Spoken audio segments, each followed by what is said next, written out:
ஓம் ஸ்ரீ குருபியோ நமக. ஓம் ஸ்ரீ மகா பெரியவா சரணம். ஜூலை 14 ஞாயிற்றுக்கிழமை, வளர்பிறை அஷ்டமி. அதுவும் ஆனி மாதத்தில் வரக்கூடிய அஷ்டமி. நீங்கள் பயன்படுத்தக்கூடிய மணி பர்ஸில் இந்த ஒரு பொருளை வச்சா போதும், உங்கள் தேவைக்கு அதிகமாகவே பணம் உங்களுக்கு வந்து சேரும்.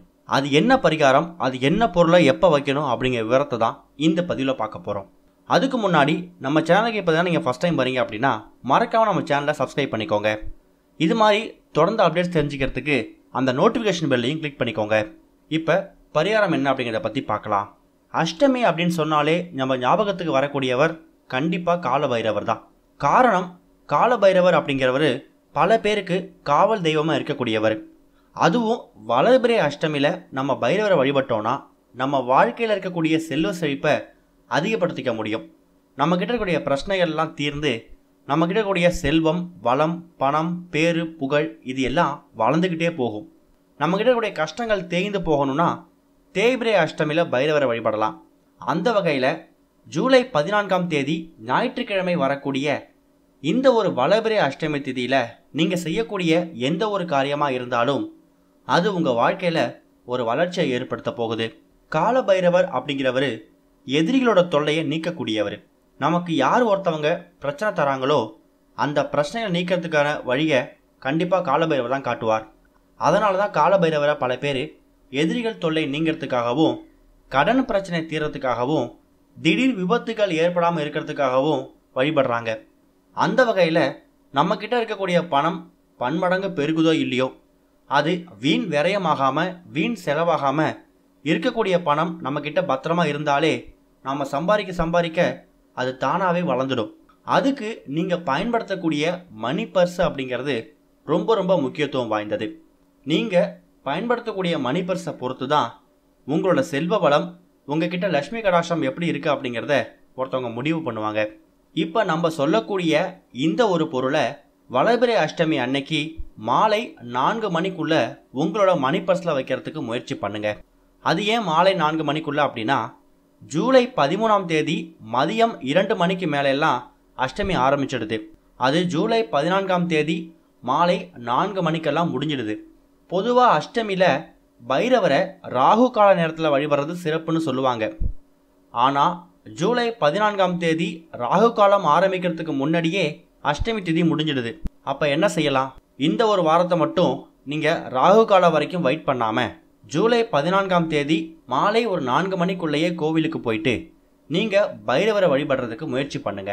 போகும்போது பைரவருக்கு செவ்வரளிப்பூ வாங்கிட்டு போங்க. உப்பு மிளகு தீபம் போடலாம், பூசணிக்காய் தீபம் போடலாம், தேங்காய் தீபம் போடலாம். அது எல்லாமே உங்களோட தனிப்பட்ட வேண்டுதலை பொறுத்து இருக்கு. அது கூட இப்போ நம்ம சொல்லக்கூடிய இந்த ஒரு பொருளையும் நாளைய தினம் நீங்கள் கோவிலுக்கு போகும்போது பைரவ சன்னதிக்கு எடுத்துகிட்டு போயிட்டு ஆசீர்வாதம் வாங்கிட்டு அதை உங்களோட மணி பர்ஸில், அதாவது நீங்கள் தினமும் பயன்படுத்தக்கூடிய மணி பர்ஸில் அந்த பொருளை வைக்கணும். அப்படி வைக்கிறது மூலயமா உங்கள் மணி பர்ஸில் இருக்கக்கூடிய பணம் வீண் விரயம், வீண் செலவு ஆகாது. இருக்கக்கூடிய பணம் பன்மடங்கு பெருகும். கோவிலுக்கு நீங்கள் போகும்போது எப்பவும் போல் பூஜை சம்பந்தமான எல்லா பொருட்களையும் எடுத்துகிட்டு போங்க. அது கூட 3 எண்ணிக்கையில் ஒரு மிளகை சிவப்பு நிற துணியில் மடித்து எடுத்துகிட்டு போங்க. நிறைய பேருக்கு மிளகு தீபம் போடுறது வழக்கமாக இருக்கும் அஷ்டமியில். அது தனி. அது இல்லாமல் சின்னதாக 1 ரூபா காயின் சைஸில் ஒரு துணி இருந்தால் கூட போதும். அந்த சிவப்பு துணியில் 3 மிளகை வச்சு எடுத்துகிட்டு போங்க. எடுத்துகிட்டு போயிட்டு அஷ்டமி அன்னைக்கு பைரவர் பாதத்தில் அந்த 3 மிளகையும் சிவப்பு துணியையும் பாதத்தில் வச்சு நமஸ்காரம் பண்ணி எடுத்துக்கோங்க. அதுக்கப்புறமா வீட்டுக்கு வந்துட்டு அந்த 3 மிளகு இருக்கு இல்லையா, அதை அந்த சிவப்பு நிற துணியில் சின்னதாக ஒரு முடிச்சு மாதிரி கட்டி உங்கள் மணி பர்ஸில் ஏதாவது ஒரு மூலையில் வச்சுடுங்க.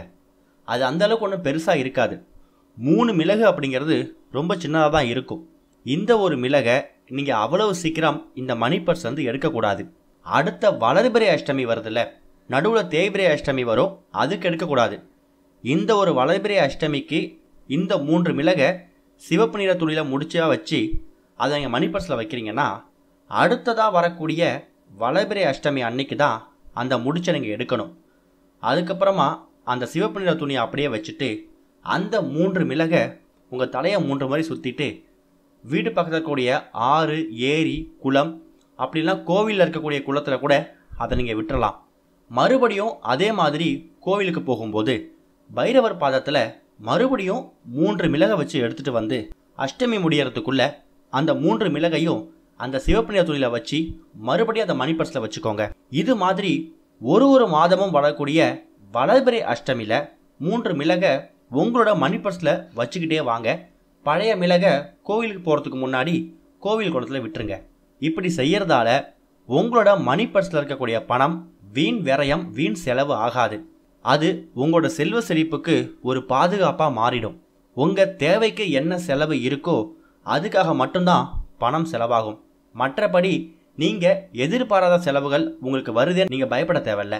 இது வளர்பிறை அஷ்டமியில் ஜூலை 14ஆம் தேதி மாலை 4 மணிக்குள்ளே பண்ணிடுங்க.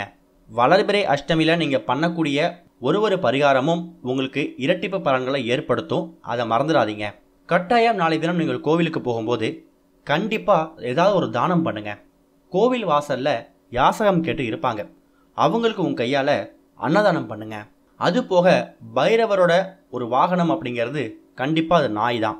கோவில் வாசலில் சுற்றி திரியக்கூடிய நாய்களுக்கு உங்கள் கையால் உணவு கொடுங்க. ஏதாவது ஒரு 10 ரூபாய்க்கு பிஸ்கட் பாக்கெட்டாவது வாங்கி கொடுங்க. பொதுவாக அஷ்டமியில், அதுவும் வளர்பிறை அஷ்டமியில் தங்க நகைகள் எடுக்கிறது நல்லதுன்னு சொல்லுவாங்க. அஷ்டமியை சில பேர் சுபகாரியங்களுக்கு பயன்படுத்த மாட்டாங்க. ஆனால் வளர்பிறை அஷ்டமி அப்படிங்கிறது நம்மக்கிட்ட இருக்கக்கூடிய செல்வத்தை செழிப்பை அதிகப்படுத்திக்கிட்டே போகும். அதுவும் வளர்பிறை அஷ்டமியில் சொர்ண ஆகாஷ்ண பைரவரை வணங்குறது மூலயமா உங்களுக்கு தங்க நகைகள் சம்மந்தமாக தோஷம் இருந்ததுன்னா அது விலகி ஓடிடும். அது மட்டும் இல்லை, நீங்கள் சின்னதாக ஒரு குண்டுமணி அளவு தங்கம் வாங்கணுன்னா கூட வளர்பிறை அஷ்டமியில் நல்ல நேரமாக பார்த்து நீங்கள் போய் தங்கம் வாங்கினீங்கன்னா கண்டிப்பாக தங்க நகைகள் சேரும் அப்படிங்கிறது சில பேரோட நம்பிக்கையாக இருக்கும். அதை அனுபவிச்சவங்கள்ட்ட கேட்டு பாருங்கள். அவங்க அஷ்டமி தவிர மற்ற நாட்களில் நகைகளே வாங்க மாட்டாங்க.